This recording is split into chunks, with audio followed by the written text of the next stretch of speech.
once again. Christian greetings to all our valued listeners and viewers throughout the whole world, even more particularly to all Shepherd's Rod believers, and most especially to our beloved brothers and sisters in the United States of America.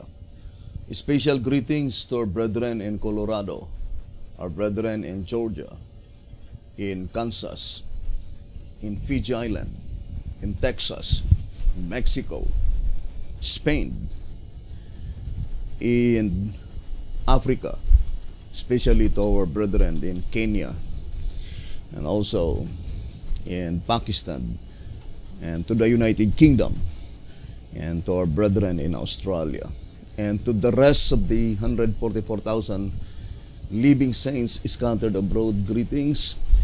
May the good Lord bless you, brothers and sisters. This is our episode number 24 on the subject, the chronological order of events, and especially dedicated to our beloved brethren, Brother Steve, Sister Corinne, and to the rest of the brethren who are listening and viewing this program. May the good Lord bless you, brothers and sisters. Now,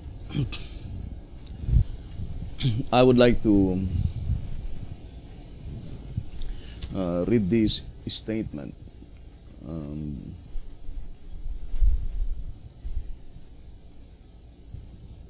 Number 74, or Review and Herald, March 22, 1887. It says, in the typical service, when the work of atonement was performed by the high priest in the most holy place of the earthly sanctuary, the people were required to afflict their souls before God and confess their sins that they might be atoned for and blotted out. Will any less be required of us in this antitypical day of atonement, when Christ in the sanctuary above is pleading in behalf of his people, and the final irrevocable decision is to be pronounced upon every case? And here on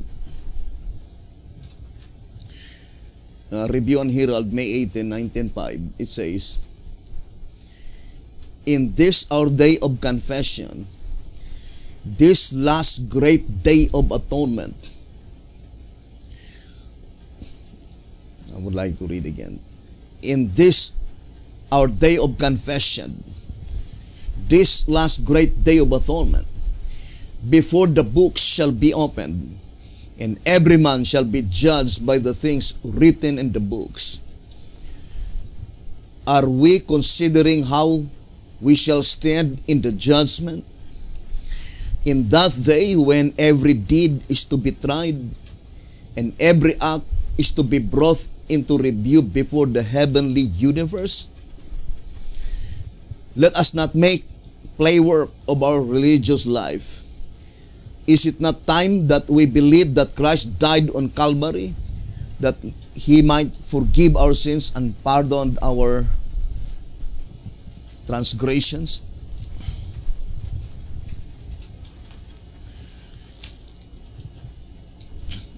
Now, let us read again, brothers and sisters, that statement. Let me see.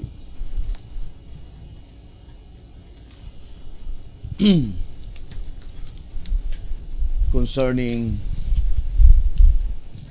the last proclamation of the third angel's message, it is summed up with the seventh angel. Although we read that several times, but let us read again. It says, it is written by, I think, by Wagner. That is, if we can't gather any idea of what the watchman means, the angel of chapter 10 is the seventh angel. His message is the sum total of the three messages. And the last message of the seventh angel is the third angel's message.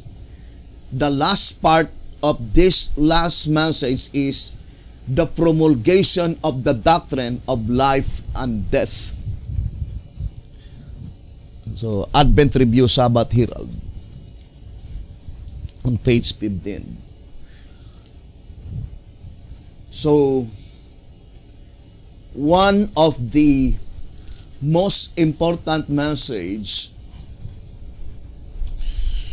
of that seventh angel on Revelation chapter 10 verse 5 to 7 is the final proclamation of the third angel's message. Remember, on the great controversy on page 449,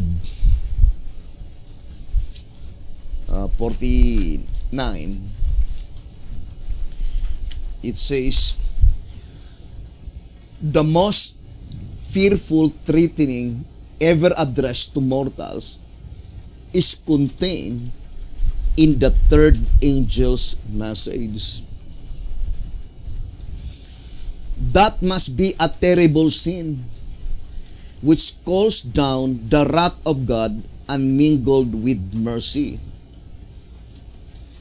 Men are not to be left in darkness concerning this important matter.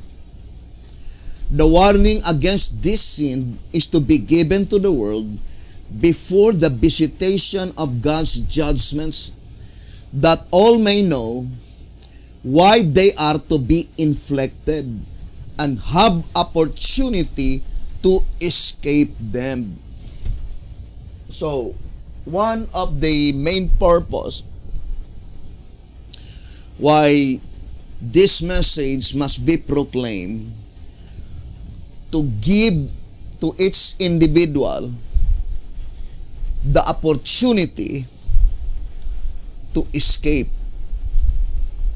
such oncoming destruction. Now, I would like to read some statements here.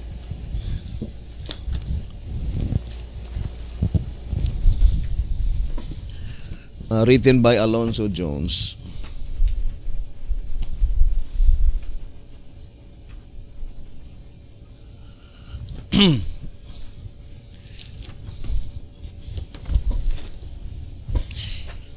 I would like to read first this statement in number 79. It says, the rejection of the truth of God leaves men the captives of Satan and the subjects of his deception. 2 Thessalonians chapter 2 verse 9 to 12. This statement is in perfect harmony with the statement in 1 TG, the same verse that had been commented. Here in 1 TG number 50, pages 24 and page 25. The quotation is 2 Thessalonians chapter 2, verses 8 to verse 12. Now, I would like to read 1 TG 50, page 25. We see that if we do not fall in love with the truth, I will no longer elaborate more, brothers and sisters, but to declare that the truth mentioned here is the present truth. it says, we see that if we do not fall in love with the truth, deception is inevitable. No, none are deceived by coming in contact with error. For we are in contact with it anyway, from the time we are born to the time we die. But everyone who does not love the truth is sure to be deceived, regardless what he may do to avoid it. And those who are satisfied with the truth of yesterday, who are not looking for fresh truth for today from the throne of God, not looking for meat in due season, such ones will find themselves in as terrible a predicament as did the Jews, spewed out. So the truth mentioned here is meat in due season, the present truth. 1 TG 50, page 25. That those who do not fall in love with the present truth, deception is inevitable. And it says, regardless how he may do to avoid it. In that reading, we can easily understand that the only way that we could be able to escape such deception and to escape such oncoming destruction is to love and to embrace and to accept the present truth. Now let's go back to our reading. It says here, the rejection of the truth of God leaves men the captives of Satan and the subjects of his deception. 2 Thessalonians chapter 2 verse 9 to 12. The greater the light which men reject, the greater the power of deception and of darkness which will come upon them. The Advent message has been given in our own land and by the mass rejected, and no greater and indeed no other light can ever be given to those who have turned away from death. The third angel gives us warning of the danger which is now before us. The warning precedes the danger that we, by seasonable admonition, may make our escape. So, that is very logical. The warning must be proclaimed before the oncoming danger. It must precede the danger. And it says, the warning which is before us. Now, let me read to you this reading on number 75. And I think it is taken from Lumalinda Messages, page 33. Lumalinda Messages, page 33. But to minimize time, I would like to read the last paragraph. It says, as the third angel's message arose in the world, as the third angel's message arose in the world, which is to reveal the law of God to the church in its fullness and power, the prophetic gift was also immediately restored. This gift has acted a very prominent part in the development and carrying forward of this message. So this reading plainly indicating that the third angel's message can never swell into a loud cry, not until the prophetic gift must be immediately restored. Now, as far as the shepherd's rod is thus concerned, let's read again, General Conference Special. So, let's read. The General Conference Special on page 39 and page 40. In fact, the three angels' messages are applicable to the judgment for the dead only indirectly.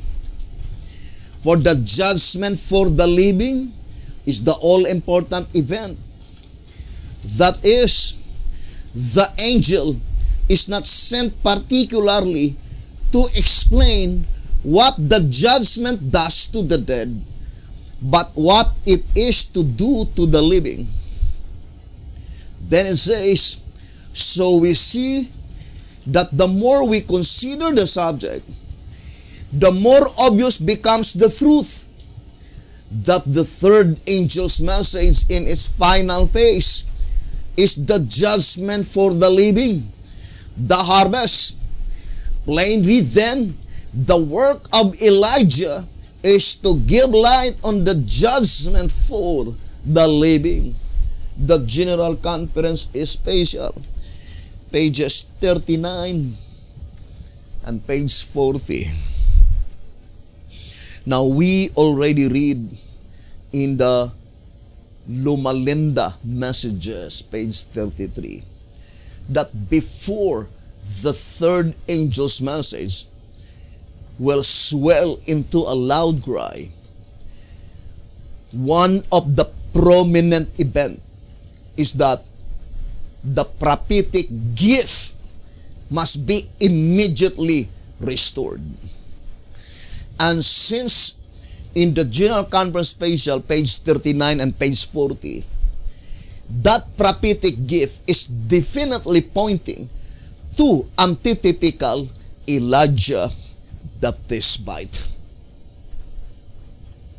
According to General Conference Special, page 39 and page 40, and he will be the one to explain the judgment for the living, the final phase of the third angel's message.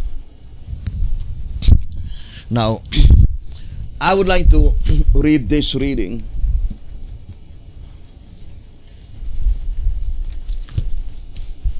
It says here,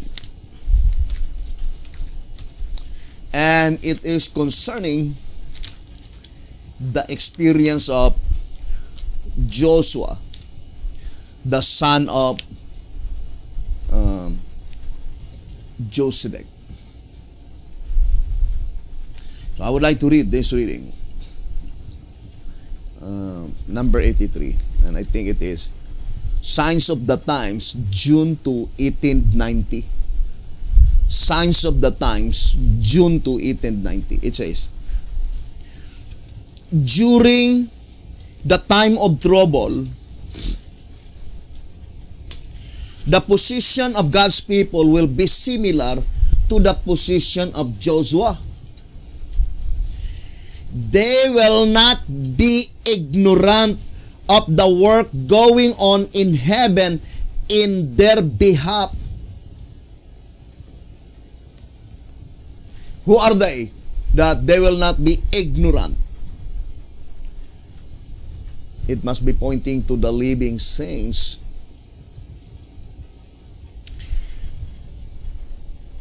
They are the men wondered at.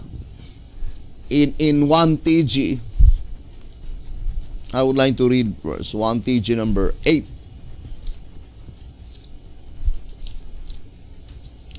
Here in 1 TG number 8, on page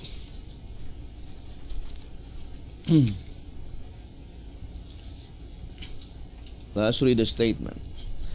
1TG number 8, page 26, and also page 24. It says here, 1TG number 8, page 24. And taken from Zechariah, chapter 3, verse 8. It says, "Hear now, O Joshua, the high priest, thou and thy fellows that set before thee, for they are men wandered at. For behold, I will bring forth my servant the branch." Now let's read the statement given here. 1TG number 8, page 24. Not only Joshua, but also those who sit before him, the congregation, are admonished to hear this charge. And what kind of men are they? Men wandered at. This symbolism shows that at the fulfillment of this prophecy, the angel of the church of the Laodiceans is no longer in charge of the Lord's house, and that God's people are to be made up wholly of men wandered at. Now, do not forget this statement, brothers and sisters, saying that at the fulfillment of this prophecy, on Zechariah chapter 3, verse 8,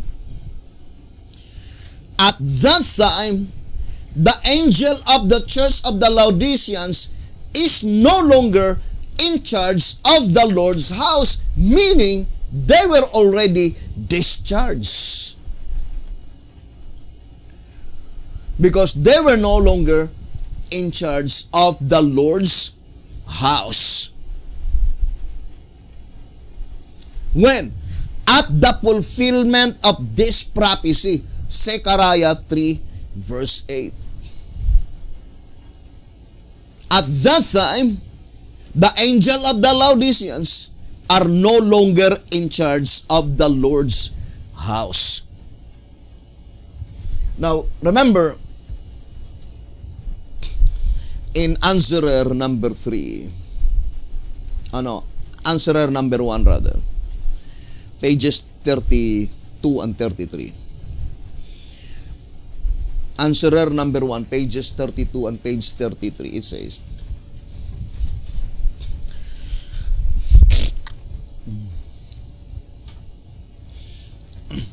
"But later, to the Laodicean leadership, the angel, he makes an even more drastic decree and unconditional and equivocal, sharp and final statement that he will spew them out, thus bringing the Laodicean church government to an abrupt and cataclysmic climax.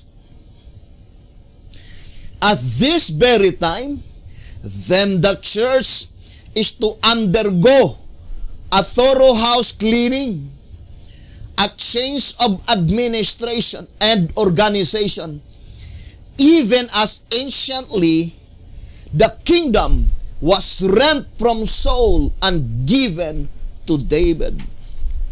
1 Samuel 15:28. And then it says, "And just as David, the 8th son of Jesse, was not chosen until the succession of his 7 brothers had one by one passed in review, so the house of David." Zechariah 12, verse 8. Testimonies, volume 5, page 81. "The church freed from the tares. The eight church in the New Testament succession was not to come into being until the succession of seven had passed one by one. Answerer number 1, page 32 and 33. Of course, that statement is closely connected with our reading in Zechariah 3 verse 8, by which the shepherd's rod definitely told us that at the fulfillment of this prophecy, Zechariah 3 verse 8, the angel of the Laodicean is no longer in charge of the Lord's house, plainly indicating that at that time they were already discharged by God. Now let us continue reading. Proceed to the next paragraph. It says here, obviously then, as a result of this revival and reformation within the Laodicean church, another church emerges, of which Joshua is in charge, not the angel of Laodicea.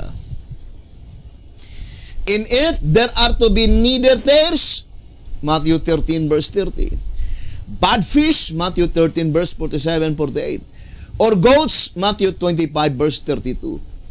The Laodicean, the seventh, is the last that is commingled with hypocrites, saints, and sinners.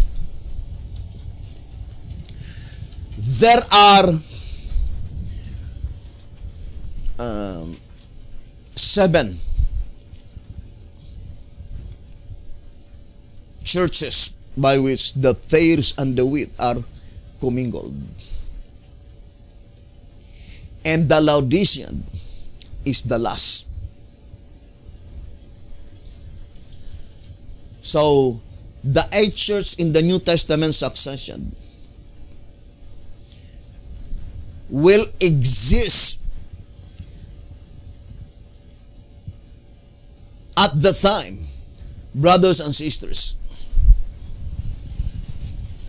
when God declared that there will be no more tares, there will be no more bad fish,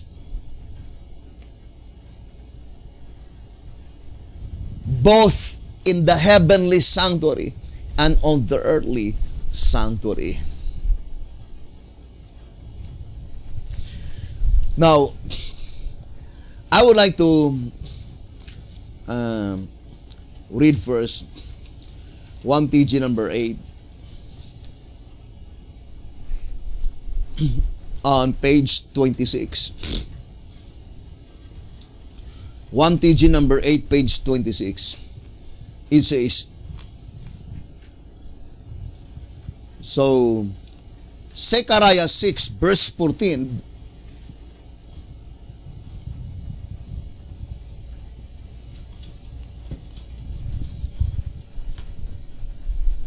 let's go first to the Bible.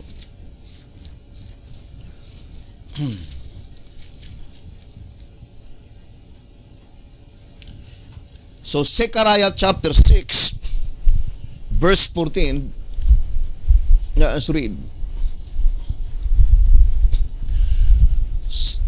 Page 26. And the crowns shall be to Helem, and to Tobijah, and to Jedaiah, and to Hen, the son of Zephaniah, for a memorial in the temple of the Lord. Verse 14 reveals that Joshua is to pass the crowns on to his helpers.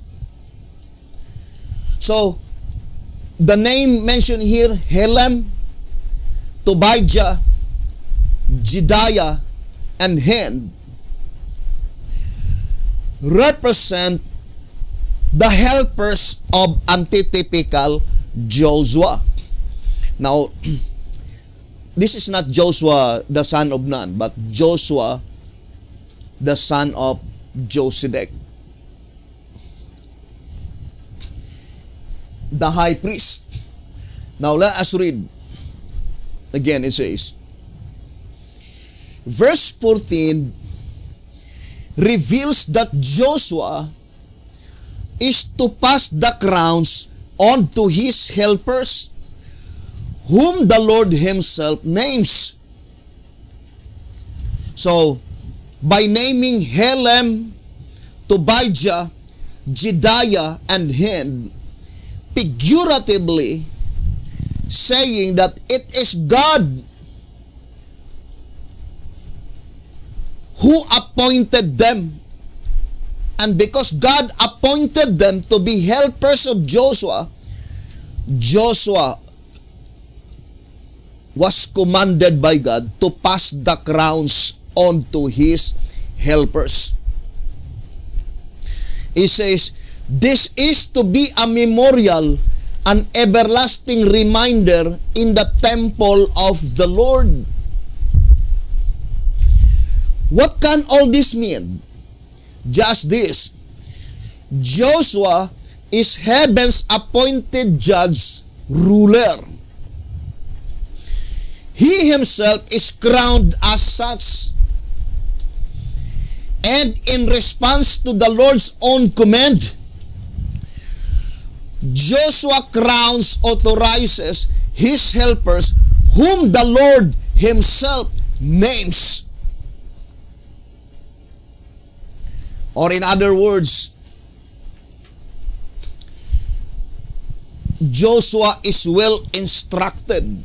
If you will read in page 27, it says, 1TG number 8, page 27, Joshua is well instructed that the burden and the ingenuity for building this spiritual temple belongs to him whose name is the branch.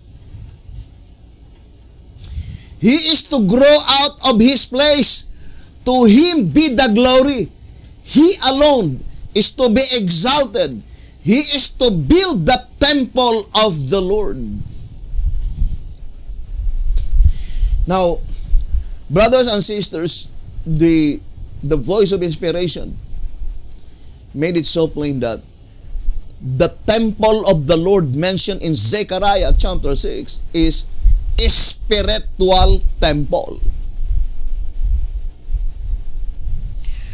And Joshua is well instructed that the burden and the ingenuity of the building of that spiritual temple is belong only to him whose name is the branch. Now, let us go back to 1TG number 8. On page 24. It says, who is to bring this revival and reformation, this great change?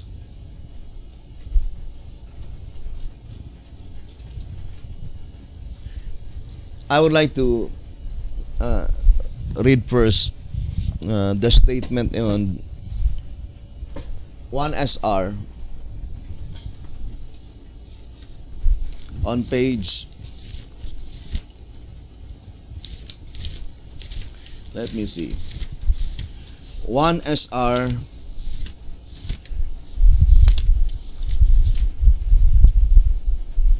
on page 99.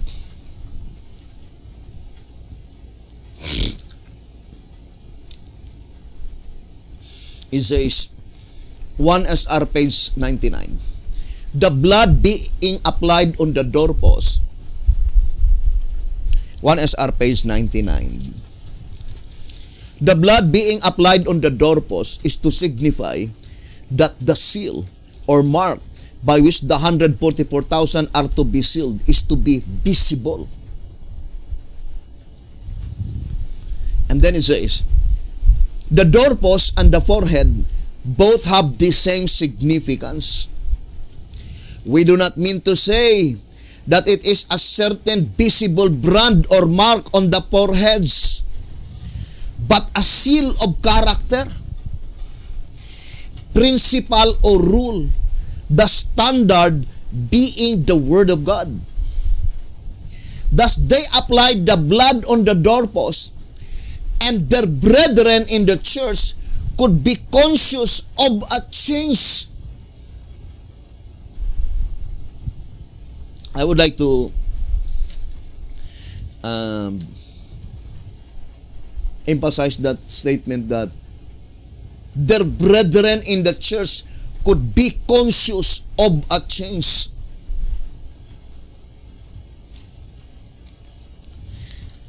Now let's go back again to this great change. It says 1 TG number 8, page 24. Who is to bring this revival and reformation, this great change?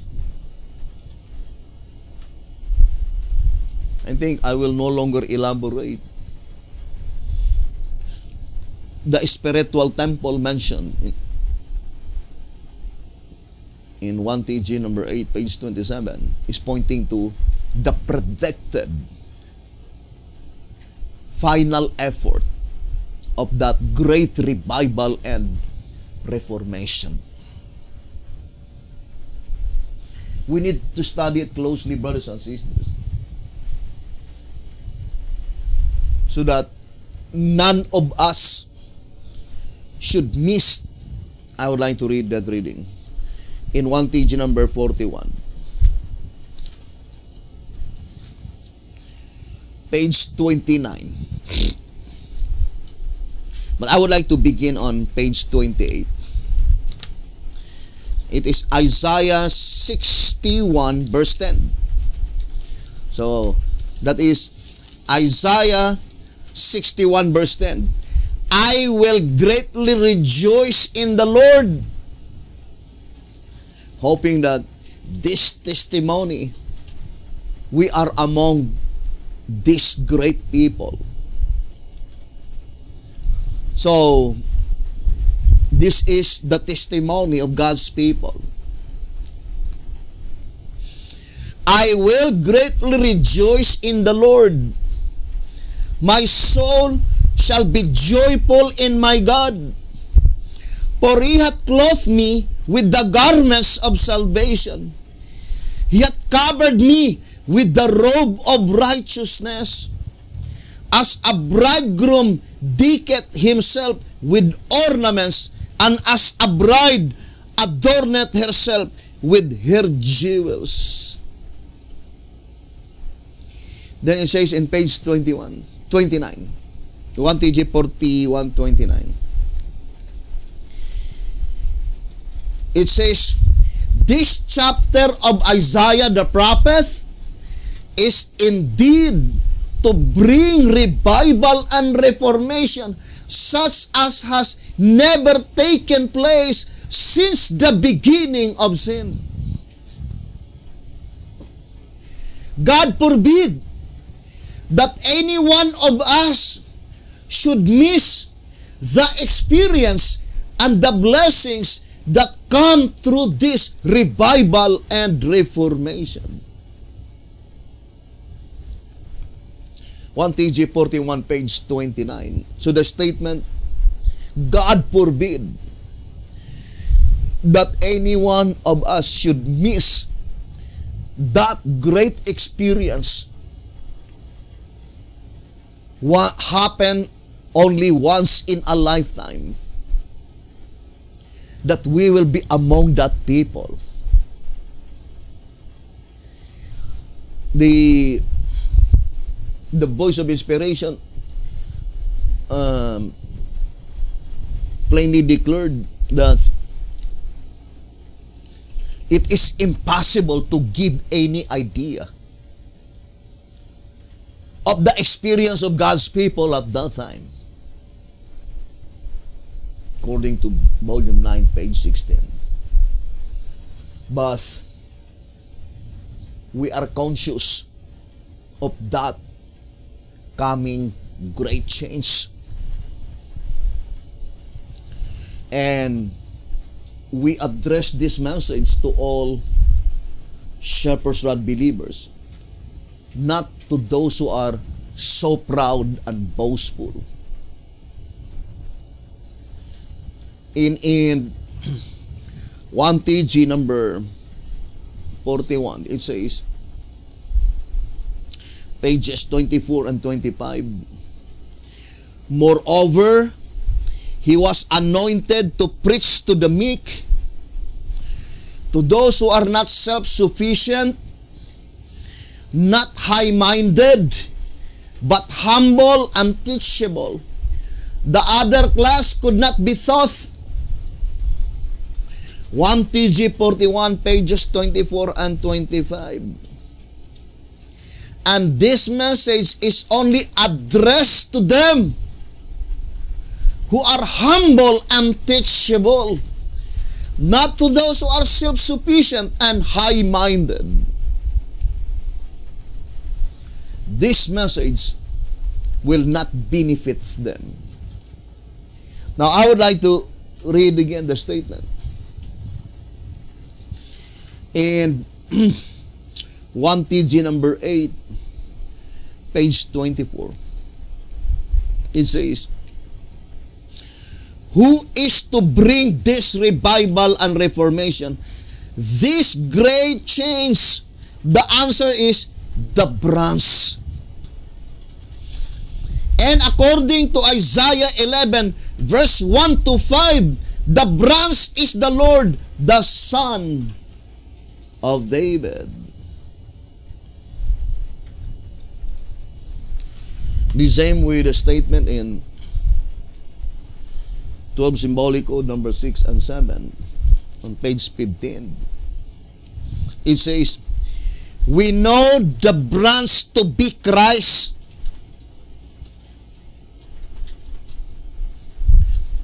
Symbolical number 6 and 7, page 15. We know the branch to be Christ. A branch is a part of a tree, and in this instance, the tree represents the kingdom of David, which is to come from the stem of Jesse. In that day, the branch shall be beautiful and glorious, and through the beauty and glory of the branch, which is Jesus Christ, the whole kingdom is also to be beautiful and glorious, and the fruit of the earth shall be excellent and comely for them that are escaped of Israel. But the quotation is Isaiah 4, verse 2. Isaiah chapter 4, verse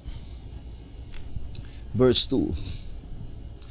Now, let us now connect one subject to the other, brothers and sisters, in this study. Now, I would like to read again the statement on Signs of the Times, June 2, 1890, paragraph 4. The one we read. During the time of trouble, it is in number 83 in our file. During the time of trouble, the position of God's people will be similar to the position of Joshua. And one of the prominent event is that everybody is accusing Joshua.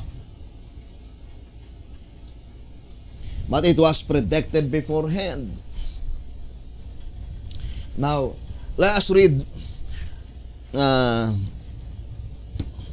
Testimonies for the Church. Volume 5.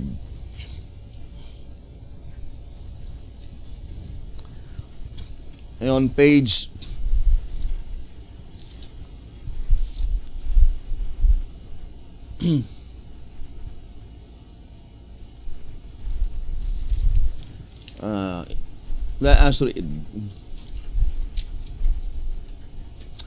471. Volume 5, page 471 and 472. It says, Testimonies for the Church, Volume 5, 471 and 472. The fact that the acknowledged people of God are represented as standing before the Lord in filthy garments should lead to humility and deep searching of heart on the part of all who profess His name. Those who are indeed purifying their souls by obeying the truth will have a most humble opinion of themselves. The more closely they view the spotless character of Christ, the stronger will be their desire to be conformed to His image, and the less will they see of purity or holiness in themselves. But while we should realize our sinful condition, we are to rely upon Christ as our righteousness, our sanctification, and our redemption. We cannot answer the charges of Satan against us. Christ alone can make an effectual plea in our behalf. He is able to silence the accuser with arguments founded not upon our merits, but on His own, on the merits of Jesus Christ. So, that is very plain, brothers and sisters. And it was predicted beforehand that Joshua and those people who sit before Joshua, they will be accused by Satan. Now let's go back again to the reading in Signs of the Times, June 2, 1890, paragraph 4. It says, during the time of trouble, the positions of God's people will be similar to the position of Joshua. And then it says, they will not be ignorant of the work going on in heaven in their behalf. Who are these people predicted beforehand by which Joshua is in charge? By which at the fulfillment of that prophecy, according to 1 TG number 8, page 24, the angel of Laodicea are no longer in charge of the Lord's house, but rather Joshua, the son of Josedek, the high priest. They are the people by which they are not ignorant of the work going on in heaven in their behalf. So that statement, brethren, plainly indicating that they have a complete knowledge concerning the proceedings that occurred in the heavenly sanctuary. Now let us read. Let's continue reading. It says, the judgment of the dead has been going on. The judgment of the dead has been going on, and soon the judgment will begin upon the living, and every case will be decided. It will be known whose names are retained upon the book of life and whose are blotted out, brothers and sisters. So that is very plain in this reading. It will be known whose names are retained upon the book of life and whose names are blotted out.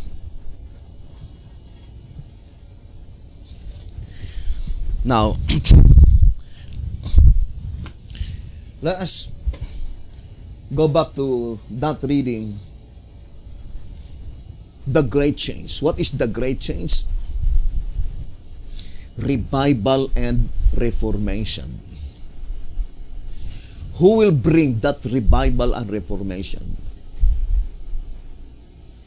Joshua is well instructed that the only one who can bring that revival and reformation is the branch. And that branch is Jesus Christ.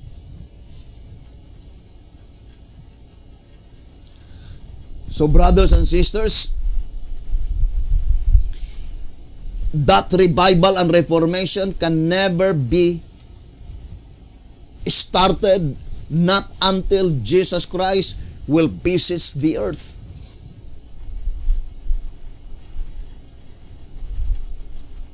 Because He will be the one to bring that revival and reformation, which is the great change. Now, let's read 1SR Packet Edition, page 66. 1SR Packet Edition on page 66.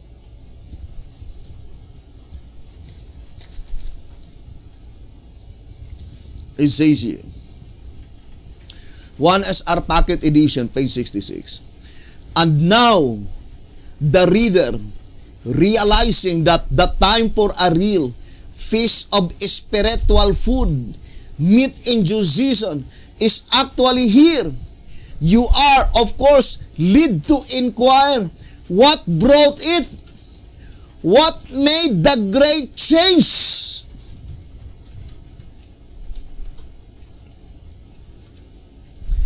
One SR Packet Edition, page 66. Now, I would like to read again. And now, dear reader, realizing that the time for a real feast of spiritual food, meat in due season, is actually here, you are, of course, led to inquire what brought it, what made the great change. Now, I know that it can be applied in the days of Betty Hotep. But if you will study closely the prophecy, it is even more directly applied in the last days, in the judgment for the living. And Betty Hotep died in the judgment of the dead. Now, let us focus our attention, brothers and sisters, concerning that statement. What made this great change?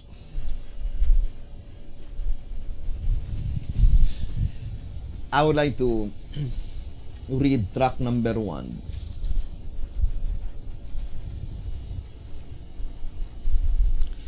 Here in track number 1, page 39. Track number 1, page 39. It says,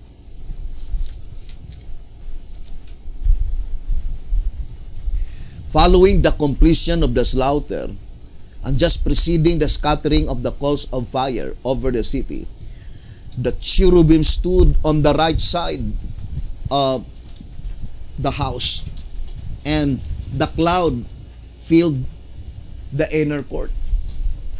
Ezekiel 10 verse 2 and 3. And then it says, later they lifted up their wings and mounted up from the earth in my sight, says the prophet. Ezekiel 10 verse 19. Then subsequently he saw them again lift up their wings, Ezekiel 11 verse 22 to 23, showing that though they had departed after the separation took place, Ezekiel 10 verse 3 and 19, they had later returned and were now departing for the second time. So in this reading, we can easily discern that the cherubims visited the earth twice because they departed twice.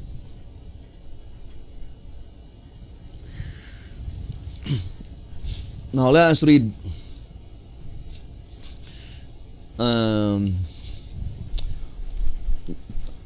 track number 1, page 12 and 13. Track number 1, pages 12 and 13. It says, in the clear light of these facts, chapter 9 is seen to hold the climactic scene of the vision, describing the awful work which the Lord is to do when, with the cherubim, He visits the earth. It shows the fearsome consequences to those who reject its message. Its blessings means the kingdom lost. Tragic, frightful experience, it shall be the fate of all who refuse now to awake and to know about it, but who choose rather to remain in ignorance of His truth and of the object of the Lord's coming in His throne. As the prophet was looking toward the north, he saw a great cloud coming like a whirlwind to earth. Watching with intense interest, it's drawing nearer and nearer. Finally, he saw the living creatures, the whales and the rest, the appearance of the likeness of the glory of the Lord. Whereupon I fell, he says, upon my face, and I heard a voice of the one that spake, and mystically the Lord Himself come to give a message to Ezekiel. Track number 1, page 12 and 13. So, the absolute answer, what made this great change? To have that a real feast of spiritual food every day. The absolute answer is that because Jesus Christ came, visits the earth. What is the purpose? To give message to Ezekiel. And after Jesus Christ completely give the message to Ezekiel, in that mission, returns to heaven. I would like to read track number 1, page 10. It says, as the chariots mounting up from the earth shows that in this particular throne, God visits the earth, and then when His mission is accomplished, returns to heaven. So in that first visitation of Jesus Christ, what is His mission? The only mission is to give message to Ezekiel. And after all the messages have been completely given to Ezekiel, returns to heaven. Returns to the heavenly sanctuary. And according to track number 1, page 39 and 40, let us read. It says, as the words which Ezekiel was to speak to his people were found in the book which he ate, the book can be none other than the Bible, from which comes the message culminating in joy, mourning, and woe. And a rule of a book was therein, and he spread it before me. And it was written within and without, and there was written therein lamentations and mourning and woe. Ezekiel 2, verse 9 and 10. Thy right in visaging the slaughter in Ezekiel 9. And the words pronounced in the master's parables, the Lord of that servant shall come in a day when he looketh not for him, and in an hour that he is not aware of, and shall cut him asunder, and appoint him his portion with the hypocrites. There shall be weeping and gnashing of teeth. Then said the king to the servants, bind him hand and foot, and take him away, and cast him into outer darkness. There shall be weeping and gnashing of teeth. Matthew 24, verse 50 and 51, and Matthew 22, verse 13. So what is the message that was given by God to Ezekiel? The whole Bible. The whole Bible, brothers and sisters. And that is pertaining to the plan of redemption. So let us read again 1 TG number 10, page 18. It says, the Bible contains the complete plan of salvation for all humanity. So the Bible contains the complete plan of salvation for all humanity.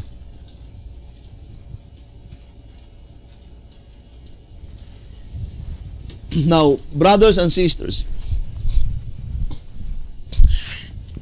let us read again the statement here. And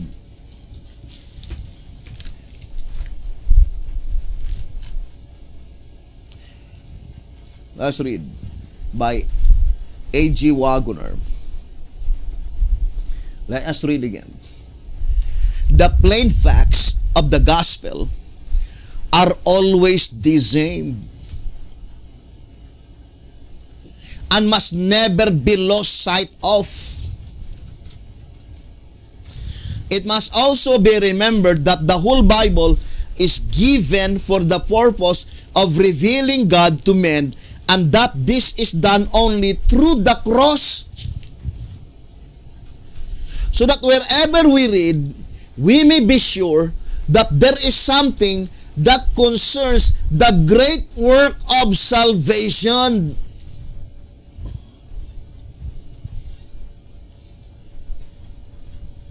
So that is pointing to the great work of salvation. But the plan of redemption is from cross, from the death of Christ, from the resurrection of Christ, to His mediatorial work in the heavenly sanctuary. And that is the message of the third angel. So, let us read again the statement. It says here, on the great controversy, page 489, it says, the intercession of Christ in man's behalf in the sanctuary above is as essential to the plan of salvation as was His death upon the cross. By His death, He began that work which after His resurrection, He ascended to complete in heaven. It started from the cross and it will be completed to Christ's mediatorial work in the heavenly sanctuary. In the great controversy, page 435, it says, those who had accepted the light concerning the mediation of Christ and the perpetuity of the law of God found that these were the truths presented in Revelation chapter 14. The messages of this chapter constitute a threefold warning, which is to prepare the inhabitants of the earth for the Lord's second coming. But we explained it several times that the second coming mentioned here is the second invisible coming of Jesus Christ. Although, it can also be applied to the second visible coming of Jesus Christ. But it is even more important to observe the second invisible coming of Jesus Christ, by which in that coming, He shall build the temple of the Lord. The spiritual temple represented by the stone cut out without hands. Now,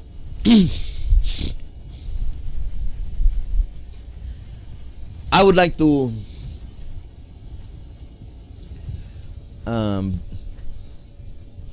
connect this reading and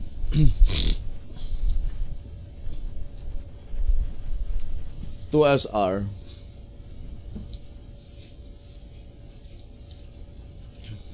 100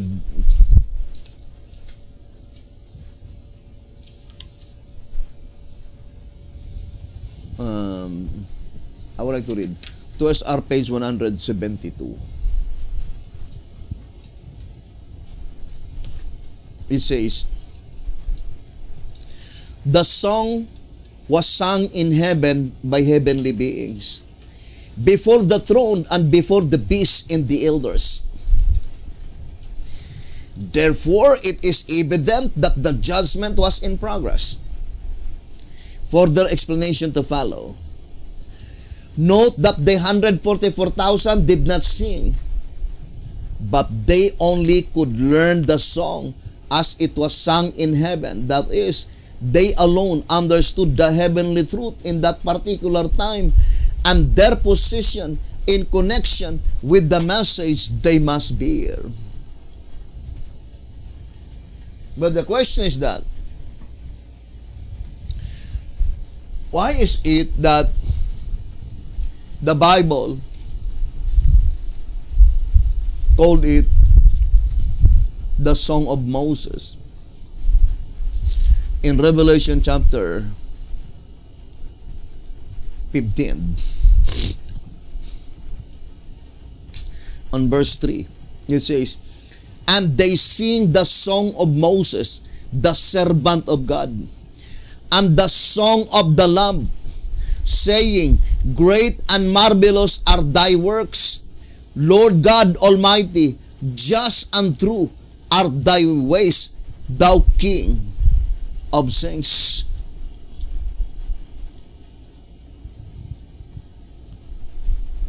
Let us read verse 2. Revelation 15 verse 2 and then verse 3. And I saw as it were a sea of glass mingled with fire. And them that had gotten the victory over the beast, and over his image, and over his mark, and over the number of his name, stand on the sea of glass, having the harps of God.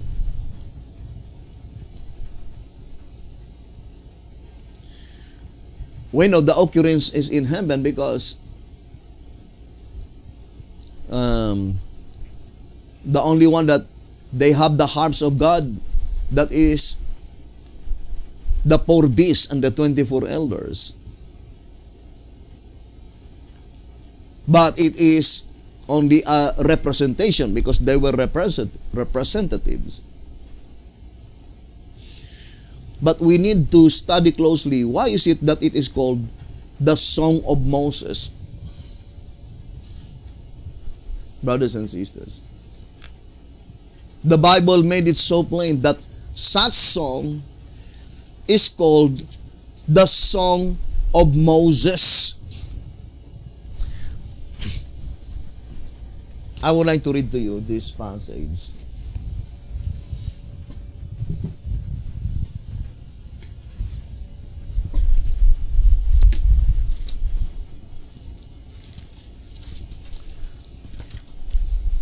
Let's read.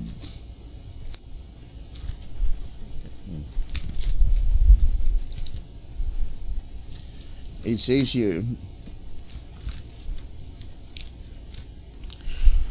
this reading, I think it is written by Alonzo Jones.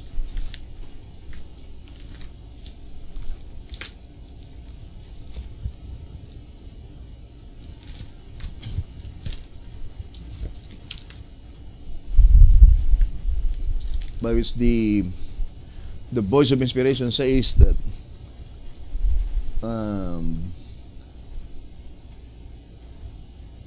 no one could be able to learn that song. It says here, number 48. The time has come to sing the song of Moses. Shall we sing it?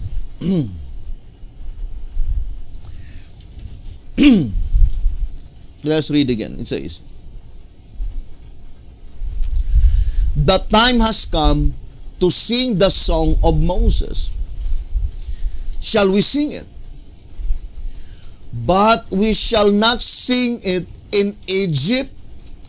You cannot sing it if you are in Egypt, because they could not sing it until they were delivered out of Egypt.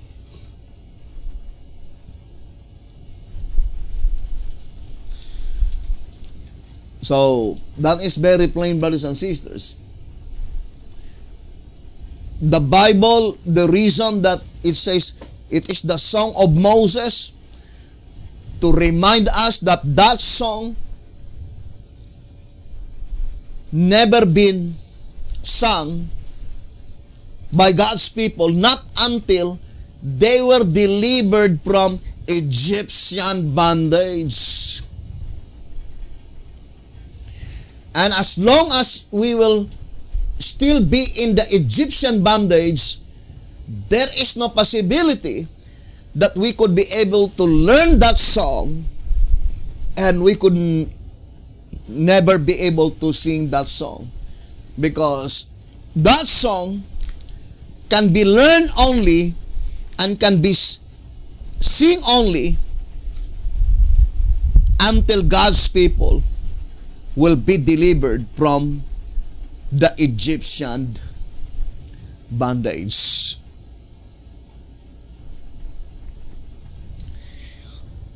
Now, let's go back to 2SR.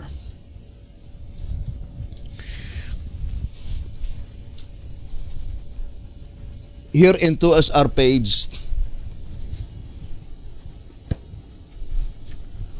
171, it says,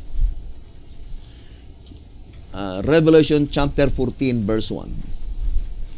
And a lamb stood on the Mount Zion, and with him 144,000, having his father's name written in their foreheads. He says, the lamb denotes Christ, signifying the position he occupies before the close of provision, while yet interceding for his people. Therefore, the specific number of saints stand with him on earth while he is yet in the most holy place. Mount Zion in Old Jerusalem was an ancient spot of that city and the place of the royal residence of David and his successors.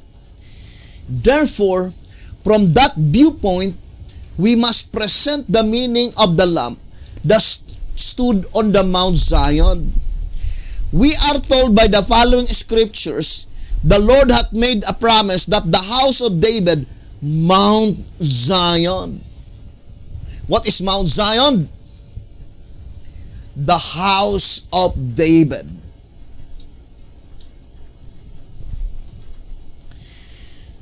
Now, brothers and sisters, before continuing this statement,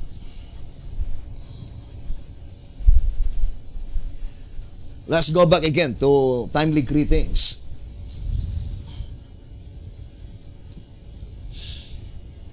First in 1 TG number 8.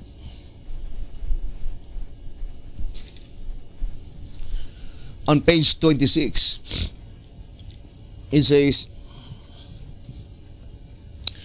what can all this mean? Just this. Joshua is heaven's appointed judge, ruler. He himself is crowned as such. And in response to the Lord's own command, Joshua crowns, or meaning authorizes, his helpers whom the Lord himself names. In other words, as members of the house of David, Joshua authorizes them to engage in the work. Now, this reading, brothers and sisters, is definitely telling you and I that the genuine revival and reformation in the last days, in our days, it is led by Joshua, the high priest. And it is Joshua who authorizes them to engage in the work.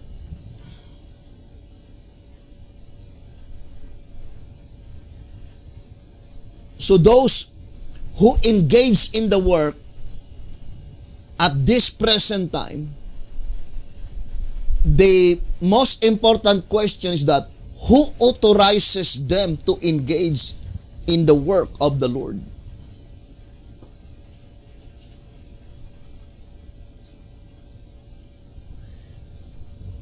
I fully believe that it is the same with the statement on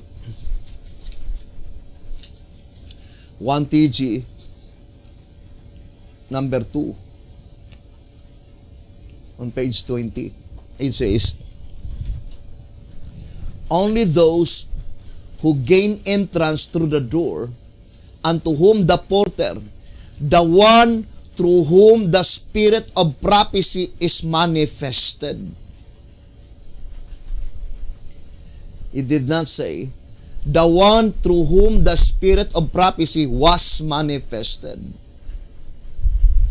but rather inscribed in present passive tense. The one through whom the spirit of prophecy is manifested. Opens are the authorized shepherds whose voices God's sheep hear. All such shepherds call the sheep by name. They are well acquainted with their flocks because they are intensely interested in them, and they carefully lead them in and out. And in this study, the porter mentioned here must be Joshua, by which the Spirit of Christ is manifested unto him. And Joshua authorizes them to engage in the work. So Joshua is responsible to the Lord, but his helpers are responsible to Joshua. Here is seen an organization having a leader, an under leader, the Lord and Joshua. This is the only organization predicted beforehand that will follow the Seventh-day Adventist Church. Let's read again, 1 TG number 8, page 24. Obviously then, as a result of this revival and reformation within the Laodicean church, no one would deny the absolute fact that such revival and reformation that had been launched within the Laodicean church is the revival and reformation that was launched from 1930 to 1955, and it was continued by the faithful followers of BT Hotep after BT Hotep died.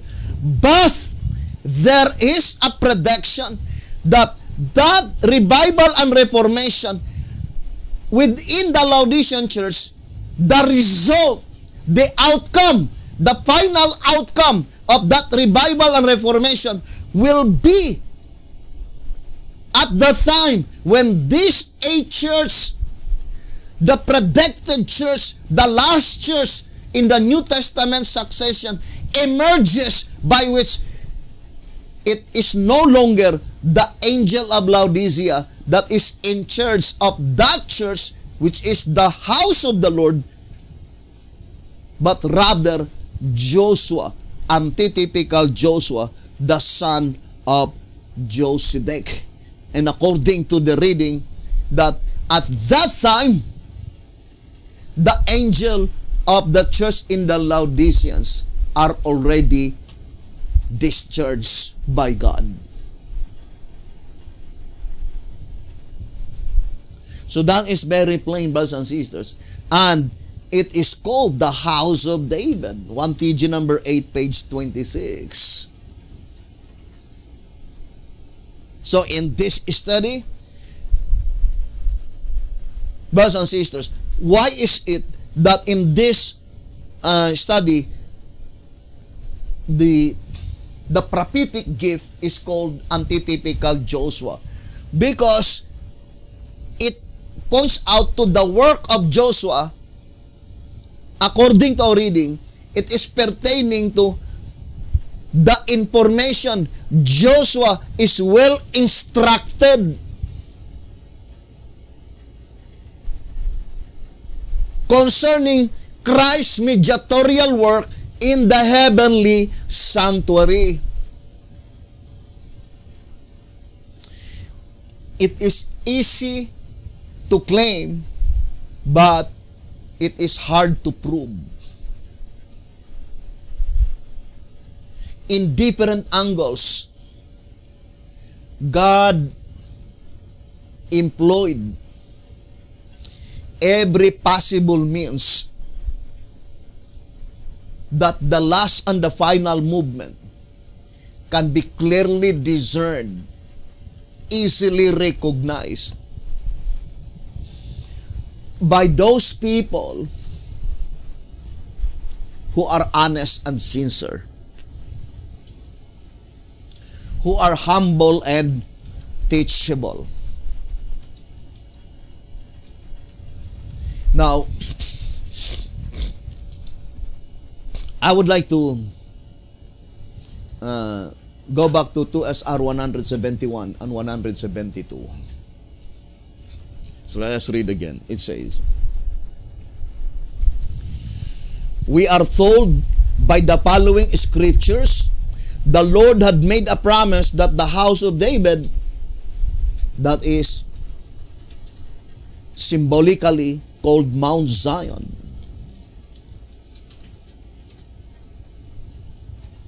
so to be a part of the house of David is signifying that we are standing symbolically on Mount Zion. Now let us read again the statement. It says, we are told by the following scriptures, the Lord had made a promise that the house of David, meaning Mount Zion, was allied to him and to his sons forever.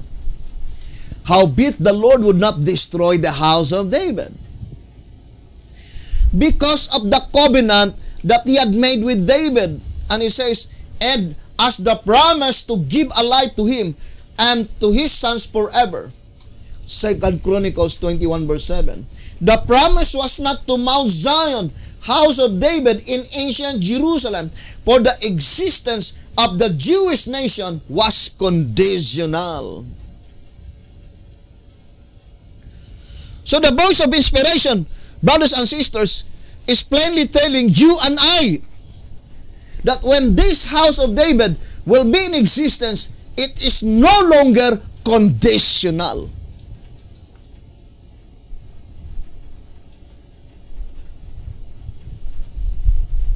Remember, the statement in 1 TG,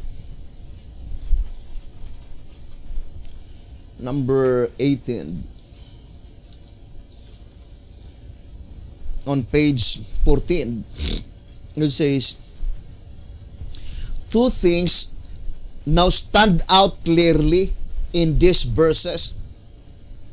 It is concerning Zechariah 13, verse 1 and 2. Zechariah 13, verses 1 and 2. Two things now stand out clearly in these verses. That the house of David must come into existence before the cleansing fountain is opened. So that is very plain.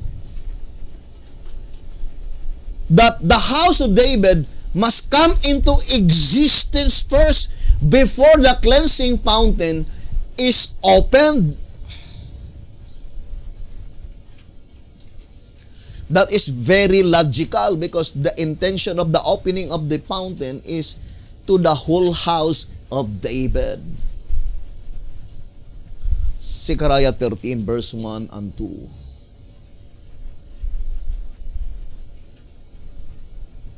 Now, when would be the cleansing fountain is to be opened?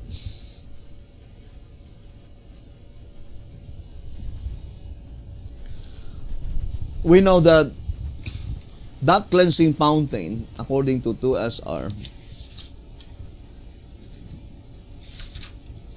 290, it says, in that day there shall be a fountain open to the house of David and to the inhabitants of Jerusalem for sin and for uncleanness. Zechariah 13, verse 1. Note that this fountain is able to wash away two things. First, sin, and second, uncleanness. So let us distinctly separate the opening of the fountain, by which the purpose of that opening of that fountain is to cleanse God's people from sin, and the opening of that fountain to cleanse God's people from uncleanness.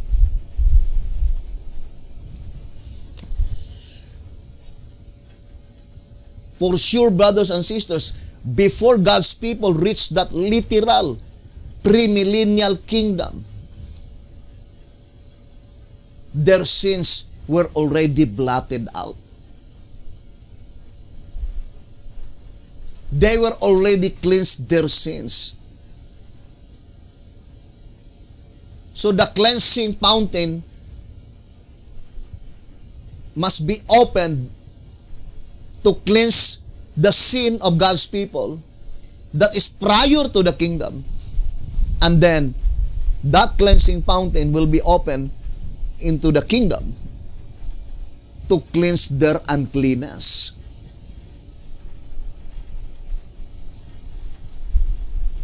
Now, let us read another statement in Timely Greetings.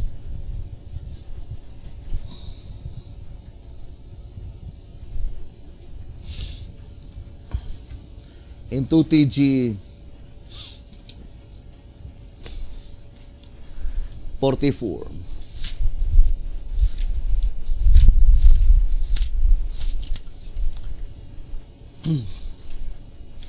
Page 48.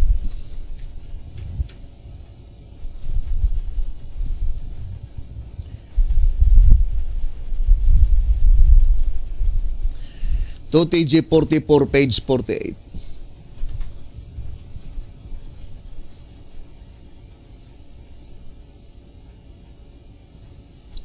It says,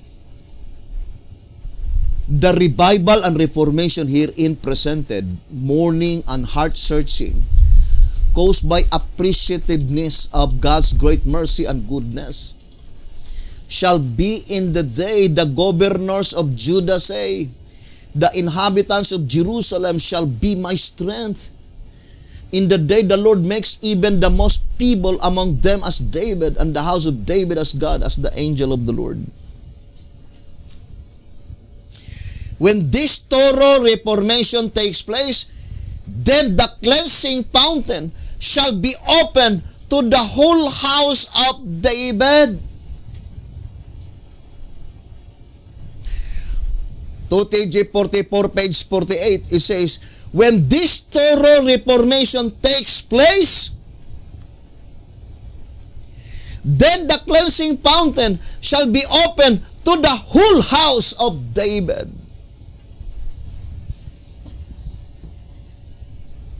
Now let us focus our attention to that reading, thorough reformation. When this thorough reformation takes place, then the cleansing fountain shall be open to the whole house of David. If we'll be saying whole house of David, I would like to say to the entire 144,000 living saints. I would like to read.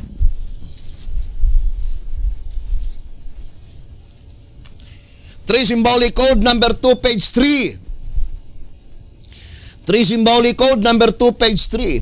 And now, in the time of the ingathering of modern Israel, the 144,000 who are to make up the antitypical house of David. 3 Symbolic Code number 2, page 3. Who are they to make up? The antitypical house of David, indicated as the whole house of David, the 144,000 living saints, you and I.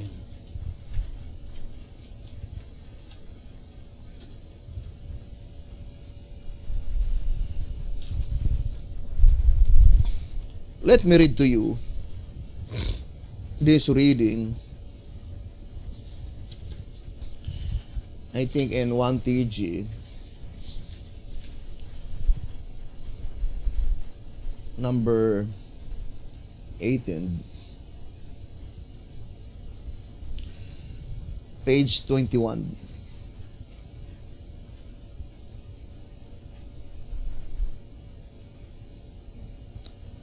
It says,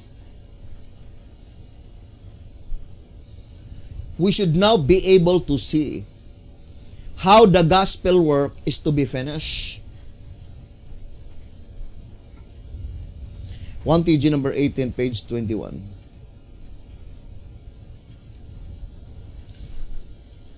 We should now be able to see how the gospel work is to be finished, and that the idea which we have had about it is merely a human fabrication.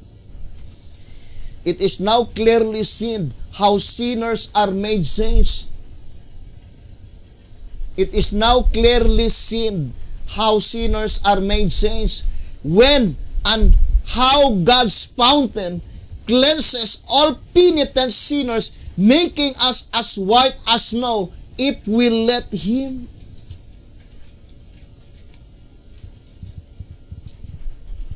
It says, God's fountain cleanses all penitent sinners.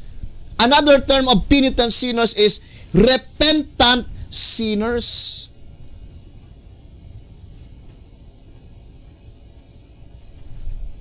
Hoping that we are among that repentant sinners or penitent sinners.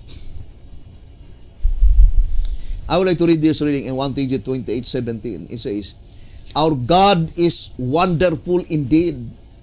He retains not His anger. He delights in mercy.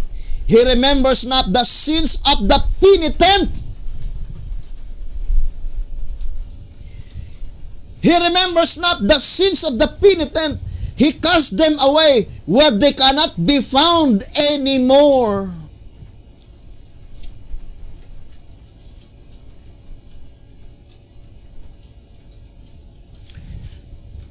In 1TG 28, page 12, it says, the same with the statement we read in 1TG number 18, right? On page 21. Saying, when and how God's fountain cleanses all penitent sinners. making us as white as snow if we let Him. There are two questions mentioned here. When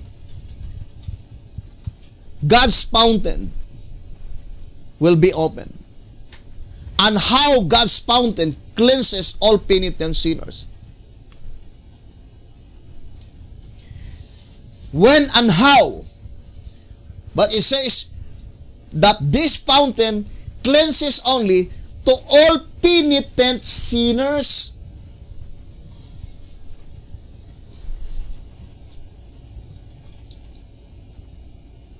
And then it says, making us as white as snow if we let Him. So it matters not what we were yesterday. The important thing is what are we to do today and what are we to be from this hour on. The same with the statement in 1 TG number 28 page 12 saying, indeed, the important thing is not how good or how bad we are or have been, but how susceptible and submissive to present truth we are now while it unfolds. The real burden of our prayer should be that we catch a vision of the truth that makes free if accepted as the scroll and rules.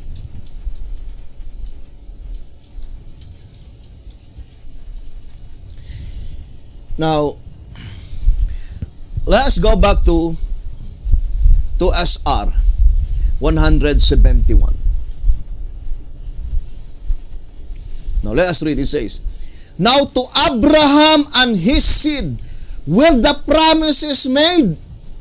He said not unto seeds as of many, but as of one, unto thy seed, which is Christ, the son of David. Galatians 3 verse 16.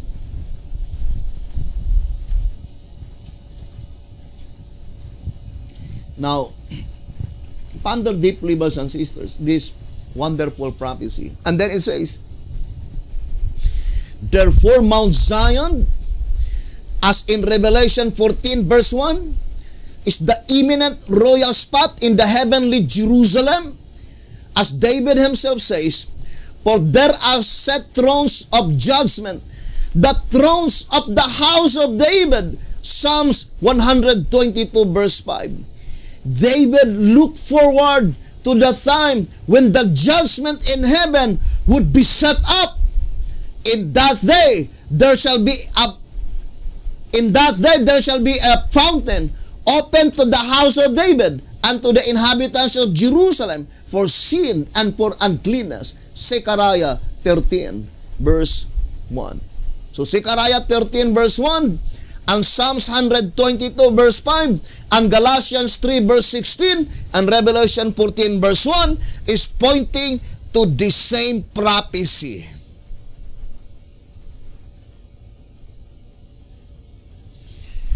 Now, let us look at first Galatians 3 verse 16.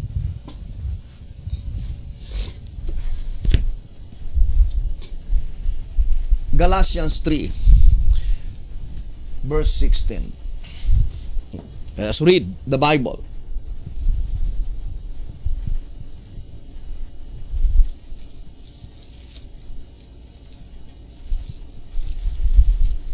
Galatians chapter 3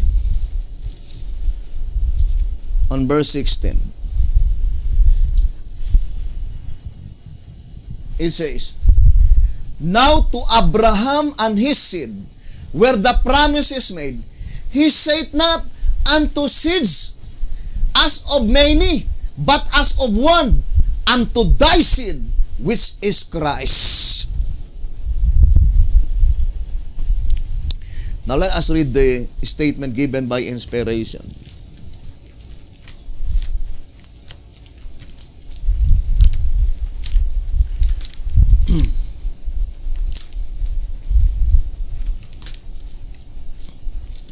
So, it says here,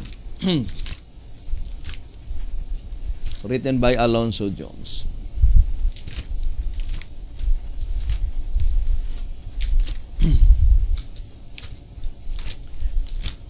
Saying that let us not put an S to the thing by which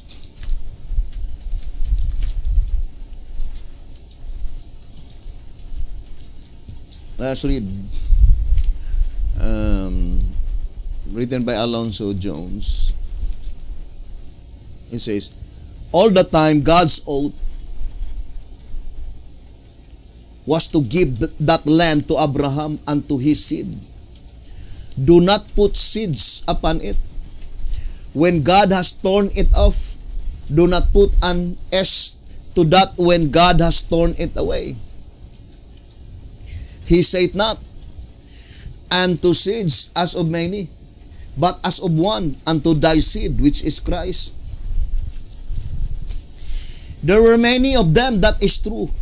3 million came out of Egypt, but these are not the ones that God was speaking of when he said, to thee and to thy seed, which was as of one, and of which is Christ. Do you see that? Do not let the multitude of Israel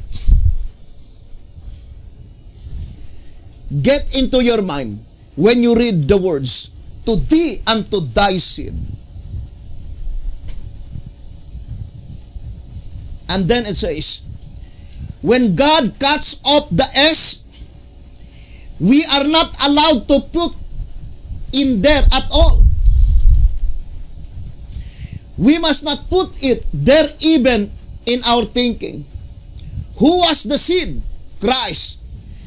When he says, to thee and to thy seed, you and I must not read it in any other way than to thee and Christ will I give it for an everlasting possession. We must not put any others than Christ there except through Christ. To thee and Christ will I give it.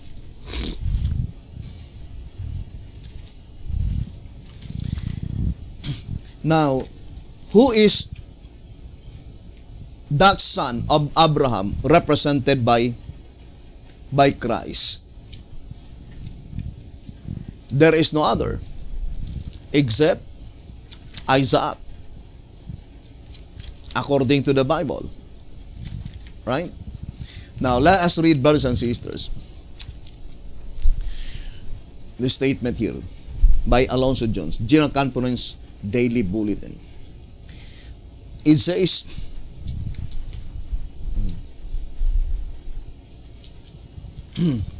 let us read.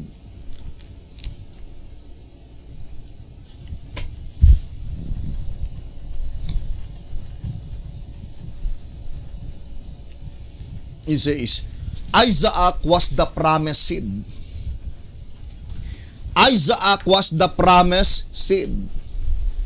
And just think, Isaac never was in Egypt. You remember that? There was a famine in Egypt, and he started to go there. But the Lord said to him, do not go into Egypt. Abraham was in Egypt. Sarah was in Egypt. Israel was in Egypt. But Isaac never was in Egypt. He was the child of promise, born of the Spirit from the beginning.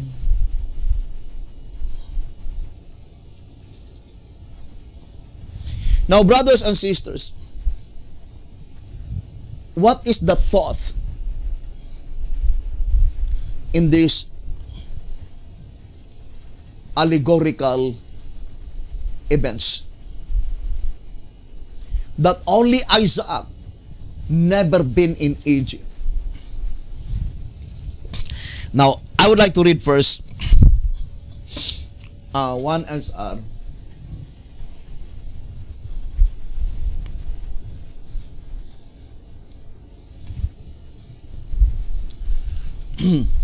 1 SR on page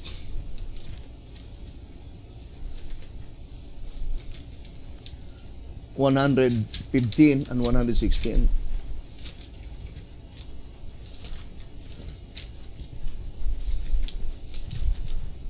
So let's read the statement.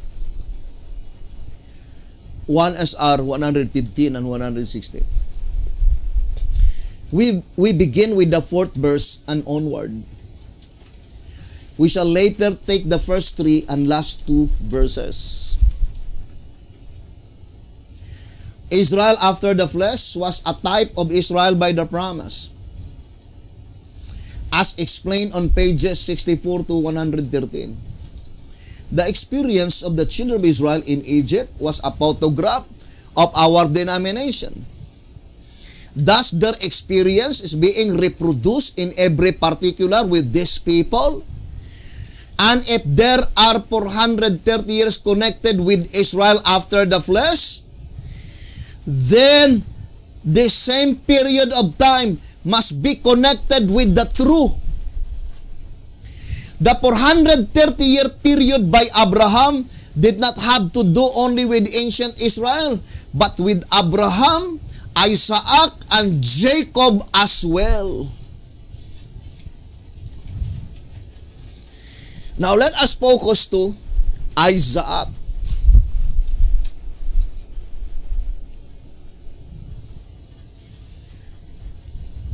Isaac was never in Egypt. Now, I would like to read 1 SR.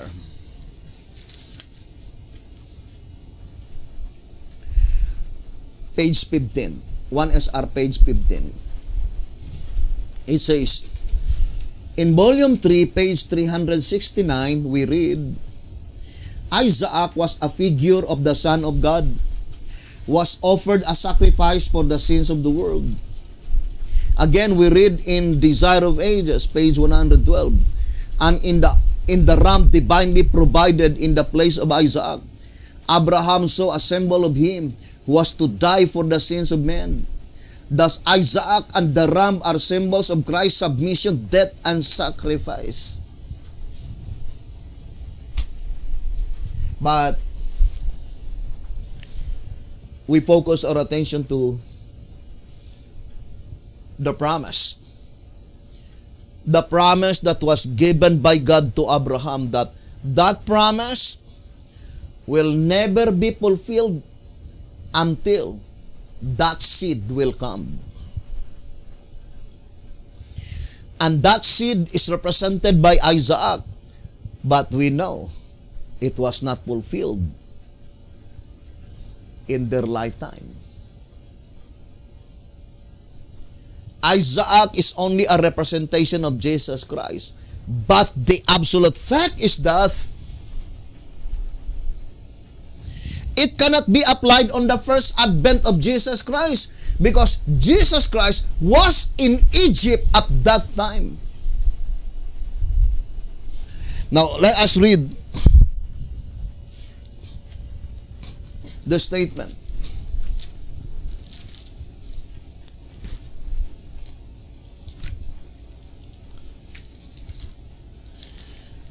It says here,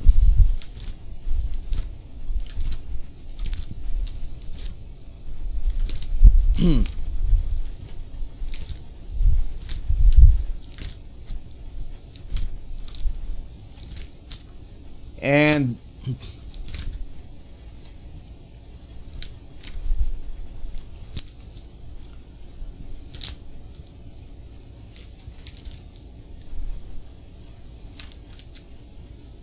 we know that that is only the fulfillment of what had been predicted in Hosea. So, let's read. Let me see if I could find that statement.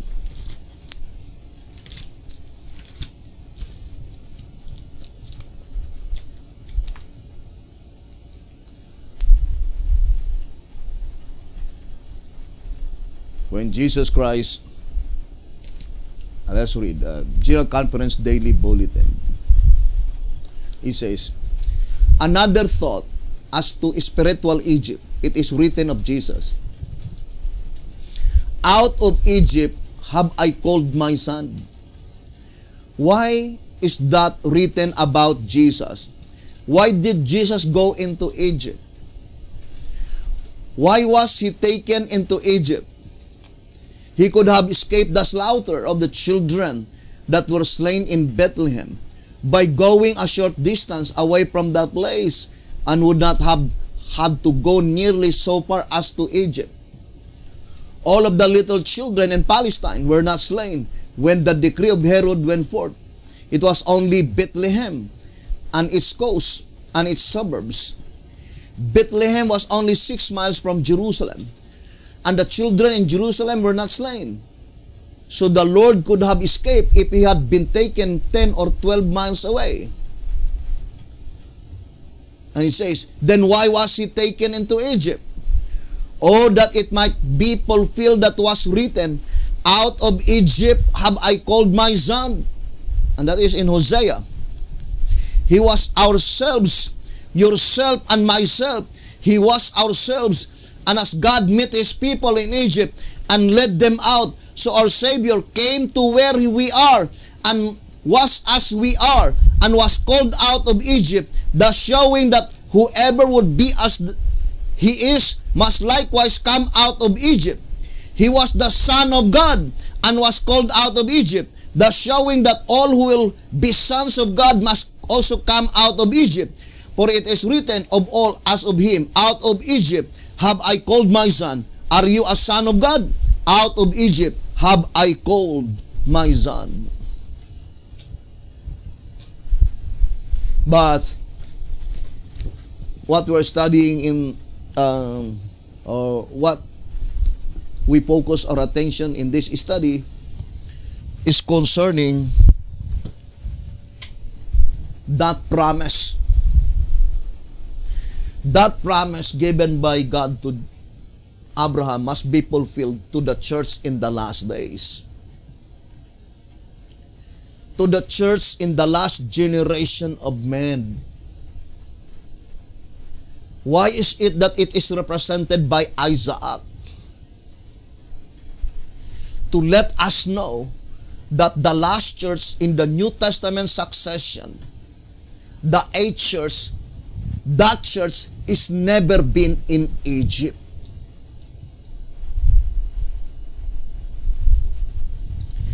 I would like to read this reading.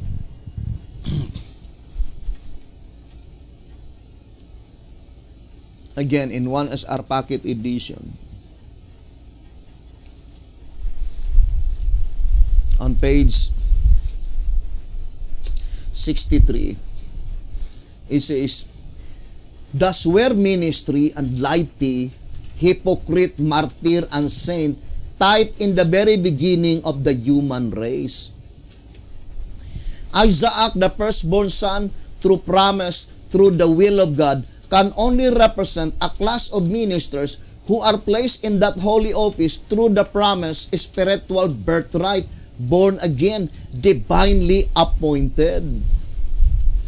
Ishmael too, being Abraham's firstborn son, but not through legal marriage or promise, he circumstantially represents a class of carnal ministry who are led to that office not through spiritual birthright and a call from the Lord of the vineyard, but only through favorable opportunity. In this manner was dramatized the character of the self-willed Jewish rabbis, the Ishmaelites in antitype, who persecuted the apostles, the Isaacites in antitype. Then it says, Esau and Jacob being twins and the last of in this line of typology, they therefore foreshadow two classes of people living at the same time in the church period, subsequent to the one which Isaac represents, the last, the Laodicean. Esau being the firstborn prefigures an Esauite ministry, who for as little as a mess of pottage forfeit their position to a Jacobite laity. Now, here, brothers and sisters, the voice of inspiration says that Isaac represent the divinely appointed ministry. And they were called the Emmanuelites in track number 14. So in this study, we can easily discern that the last and the final movement cannot be in Egypt, because Isaac was never been in Egypt. Now, I would like to read track number 12.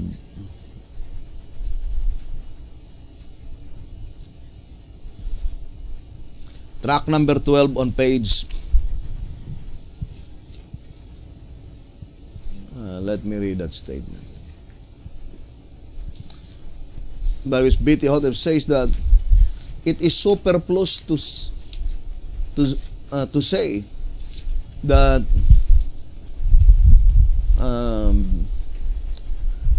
page 41, track number 12, page 41, beginning from page 40. The wilderness locates the scarlet-colored beast domain.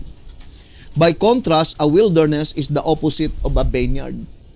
And since a vineyard is figurative of the home of God's people, Isaiah 5, the wilderness can only represent the home of the Gentiles. The beast being in the wilderness indicates that at the time it comes into existence, there is a vineyard. Then it says, obviously, it would be superfluous to designate the wilderness if the whole world is wilderness. This statement by B.T. Hotep is also the same, that obviously it would be superfluous to designate Egypt, brothers and sisters, or to designate God's people out of Egypt if the whole world is Egypt. How could it be that it will say, out of Egypt, if the whole world is Egypt? So, it is superfluous according to the shepherd's rod. Now, let us stick what the shepherd's rod teaches. Now, let us read 1 SR.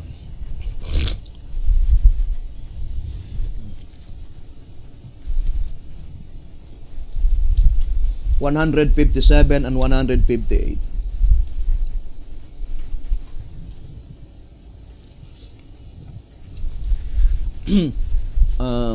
1 SR page 157 and 158. Quoting Exodus 15 verse 14 to 16.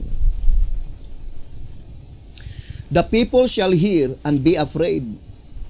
Sorrow shall take hold on the inhabitants of Palestina. Then the dukes of Edom shall be amazed. The mighty men of Moab, trembling, shall take hold upon them. All the inhabitants of Canaan shall melt away. Fear and dread shall fall upon them. By the greatness of thine arm, they shall be as still as a stone. Till thy people pass over, O Lord, till thy people pass over, which thou hast purchased. The land of Canaan represents the land into which the church at this present time came into existence, namely the United States of America. The name Palestina means land of strangers. The United States is composed of strangers, people from many nations and races. Dukes of Edom refers to the same class as those mentioned in Isaiah 63 verse 1. As previously explained, the name Moab means progeny or forefathers. Now, here's another statement. And 1 SR.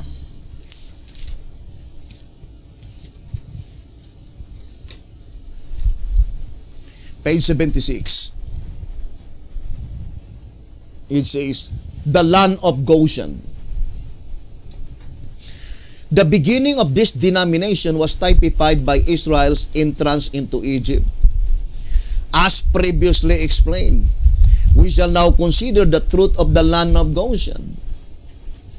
Joseph brought Israel into Egypt and gave them the part of the land to dwell in, which was the best land in the country of Egypt. And there Joseph nourished them, their flocks, herds, and cattle, and all they had. So, the very place by which Joseph nourished them, brothers and sisters, all their flocks, herds, and cattle, is in the land of Goshen. The land of Goshen stands as a symbol of the United States of America, in which the church came into existence. While our country is productive like the land of Goshen, the richest in the world, and a Protestant nation, it is the best for missionary work, for it is made up of all nations, and therefore, like the land of Goshen, the most productive in Egypt, the world. But that is the time when Joseph was still alive. But when Joseph died, brothers and sisters, the scene changes. Right? According to the historical event. But that is not the main point of our study. If United States of America is antitypical Goshen, according to the shepherd's rod, yes, brothers and sisters,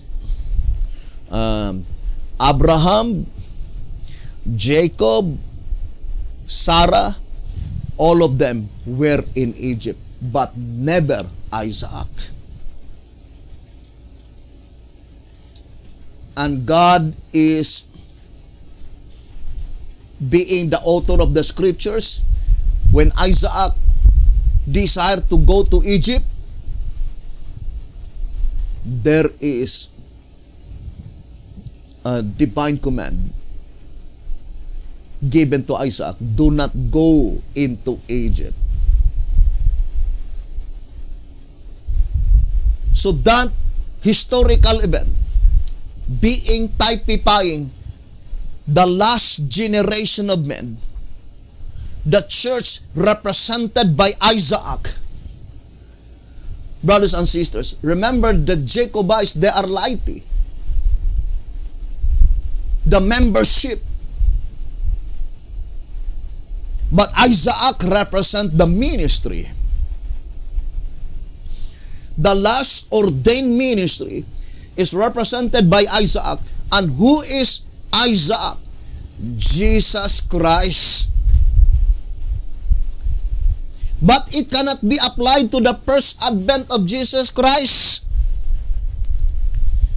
Because at that time, Jesus Christ was in Egypt.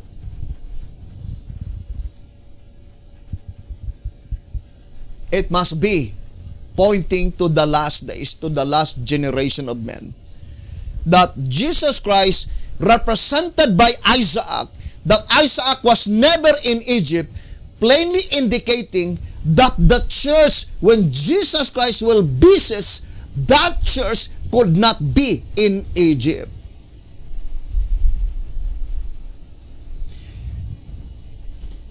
The mere fact that Emmanuel is represented by Isaac, let us read tract number 14.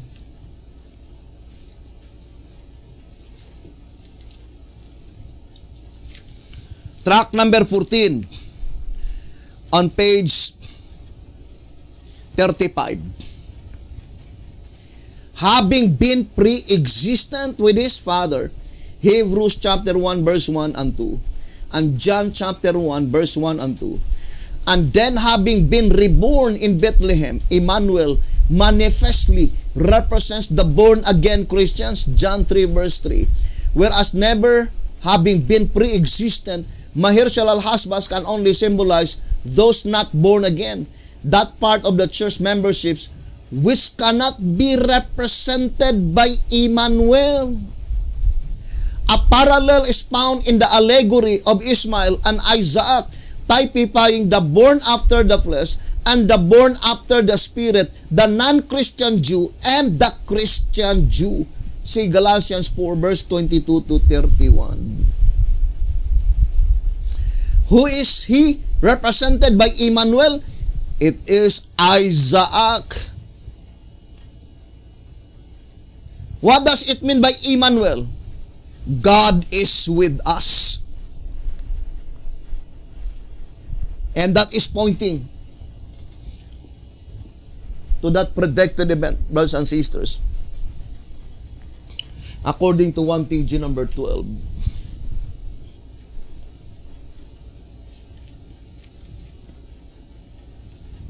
Let us read.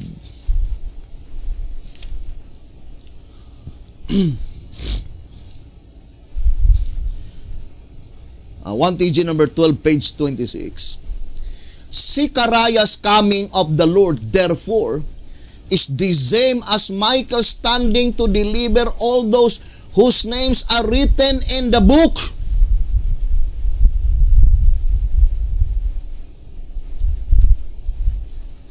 This was shown to the vision of Sister White. When Jesus Christ is pleading to God the Father, when God the Father is sitting on the great white throne. It says, Zechariah's coming of the Lord, therefore, is the same as Michael standing to deliver all those whose names are written in the book. Now, according to the shepherd's rod, if that standing of Michael, there are still names of the wicked, then Jesus Christ will be obliged to deliver the wicked together with the righteous. It says here in track number 3, on page 50 and 51, as the cleansing of the heavenly sanctuary is a work of cleansing the books by blotting from them the names of both the backsliders and the tares, and as at the time of trouble, such as never was since there was a nation, the only ones who shall be delivered are those whose names are found written in the book. The cleansing of the books, therefore, obviously takes place before the resurrection and before the time of trouble such as never was. Thus the unfaithful dead will be left in their graves at the first resurrection, and the unfaithful living will be left without deliverance from the coming trouble. But were their names allowed to remain in the books, then according to the records, either the wicked dead would have to be resurrected with the righteous, and the living wicked delivered with the living righteous, or else both the righteous dead and the righteous living would have to be forsaken with them, alternatives, both of which, of course, are impossible. Track number 3, page 50 and page 51. So, brothers and sisters, to repeat again,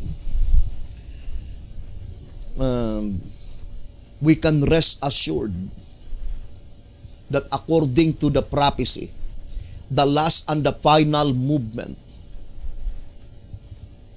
the reason that it is represented by Isaac to inform all the constituents of the 144,000 that the last and the final movement that will be recognized by Jesus Christ as his movement must be the church represented by Isaac.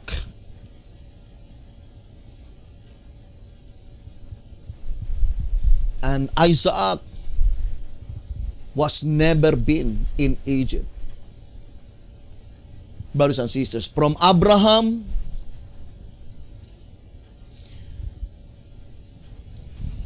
brothers and sisters, there are only 2 events by which that prophecy must be fulfilled. Isaac represents Jesus Christ, according to Galatians 3 verse 16. And in 2 SR 171, that predicted event must be to the second advent of Jesus Christ, by which Jesus Christ will visit the earth. But at that time, Jesus Christ will never go into Egypt, because the life of Jesus Christ at that time is represented by Isaac. And Isaac was never been in Egypt. Just read the Bible. And then the spirit of prophecy. It tells the whole truth. So the statement in 1 SR 124, it says, the picture tells the story and symbols do not lie. So, brothers and sisters, hoping that God would help us and would bless us. But we can rest assured to you that this message you can never heard to any movement located in the United States of America. Because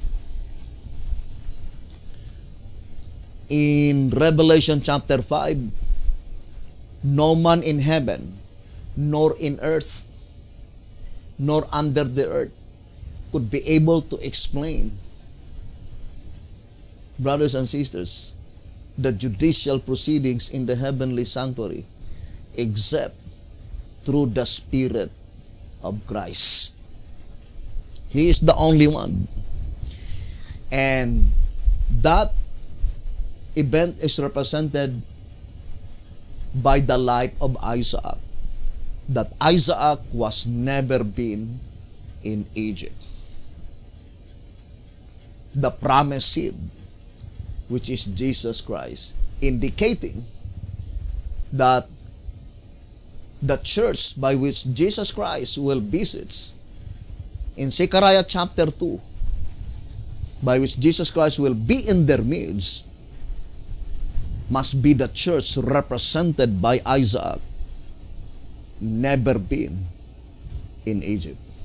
We will continue this subject, brothers and sisters, and hoping that the good Lord would bless us and would help us. Thank you very much for listening and viewing this program. Have a beautiful, wonderful evening.